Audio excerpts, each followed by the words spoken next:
ઇન્દોરી સ્ટાઇલથી લારી પર મળે એવી ચટપટી સાબુદાણાની ખીચડી બનાવીશું। ઉપવાસ માટે તો એકદમ બેસ્ટ છે। તો સૌથી પહેલાં 2 કપ પલાળેલા સાબુદાણા લઈ લેવાના છે। સાથે 2 કાચા બટાકા મીડિયમ સાઇઝના રીતે સ્લાઇસીસમાં સમારી લેવાના છે પતલા પતલા। તેલ ગરમ કરી 1 ચમચી જીરું, 2 લીલા મરચાં એડ કરીને વઘાર તૈયાર કરીને મિક્સ કરી લો। ત્યાર પછી હવે આ રીતે સ્ટીમરની થાળીની અંદર આપણે ગ્રીસ કરી લેવાનું છે તેલથી। હવે આ થાળીને આપણે સ્ટીમ કરવાની છે, એટલે કે જે સાબુદાણા આપણે મિક્સ કર્યા છે એને સ્ટીમરમાં સ્ટીમ કરવાનું છે લગભગ 5 થી 7 મિનિટ સુધીને। સ્ટીમર તૈયાર છે એટલે એમાં થાળી મૂકીને સ્ટીમ થવા દો।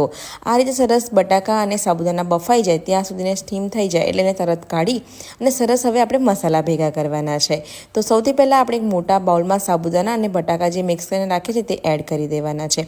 ફરાળમાં ખવાય એ જ આપણે મસાલા એડ કરીશું। તો સૌથી પહેલાં આપણે એડ કરવાનું છે ફરાળી મીઠું અડધી ચમચીથી થોડુંક વધારે એડ કર્યું છે। દળેલી ખાંડ 2 મોટી ચમચી, કાળા મરીનો ભૂક્કો એડ કર્યો છે, તીખું લાલ મરચું પાવડર 1 ચમચી, જીરું શેકેલું એડ કરી, લીંબુનો રસ એડ કરી દેવાનો છે, ફ્રેશ કાપેલા ધાણા અને ફરાળી ચેવડો એડ કરી સરખી રીતે મિક્સ કરવાનો છે।